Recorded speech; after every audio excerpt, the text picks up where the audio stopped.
Magandang hapon po. Makapal na abo at nangamatay na mga hayop at pananim ang tumambad sa mga residente sa Albay dahil sa pag-alboroto ng Bulkang Mayon. Sa pag-ulan ng abo, nag-zero visibility sa mga kalsada. Libu-libong pamilya ang apektado. Nakatutok si Jonathan Andal. Dito pwede tayo Ay, dito, no. Grabe, ang bilis. Para tayo hinahabol. Gumulat sa mga motorista sa Kamalig Bypass Road ang tila pader ng usok at abo nang mag-alboroto ang Bulkang Mayon. Ano? Napakabilis ng gapang, guys. Si Hughes Cooper Kenneth na nagja-jogging doon kasamang mga kaibigan, di malaman ang gagawin. Pag tingin namin sa likod, ang itim na po ng usok noon. Doon na kami nagmadaling tumakbo. While running, actually nag-iisip na po ako ng possible ways kung paano kami makakasurvive noon just in case na maabutan kami. Parang tingin ko anytime lalamunin na lang kami nung ash. Ligtas naman daw silang nakauwi sa tulong ng isang residenteng nagpasakay sa kanila.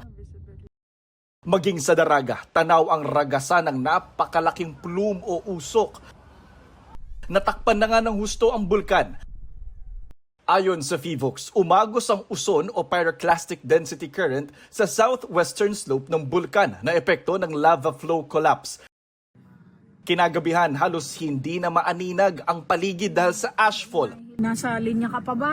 Grabe, makakapalo na ang abo dyan. Sa Kamalig Bypass, ilaw na lang ng mga sasakyan ang tanaw. Hindi na kinayang alisin ng tubig ng bus ang kapal ng abo sa windshield. Wala na makita. Hindi kaya.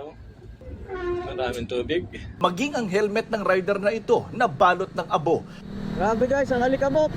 Wala nang makita. Tumulong ng mga taga-LGU at BFP Kamalig sa pagmando ng trapiko at pag-alis ng abo sa mga daan. Nagtulong-tulong na rin ang mga residente na basain ang mga sasakyang balot ng abo.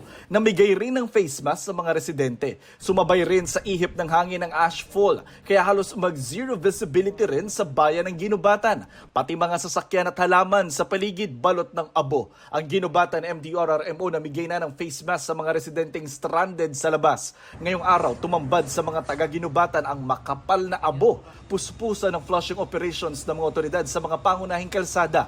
Sa inisyal na tala ng MDRRMO, 41 barangay sa naturang bayan ang nabalot ng abo. Bukod sa ashfall, problema rin ng mga residente ang supply ng tubig sa lugar. Posible kasing kontaminado ang kanilang water source. Titingnan pa natin yung water source nila kung hindi ba apektado nitong ashfall. Tumambad sa mga magsasaka sa barangay Anoling ang ilan sa kanilang alagang hayop na lapnos ang balat at balot ng abo. Grabe.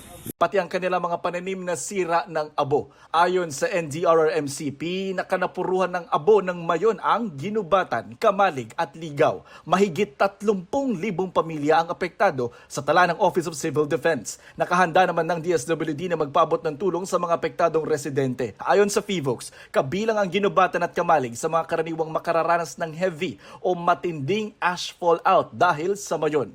Jonathan Andal, nakatutok, 24 oras.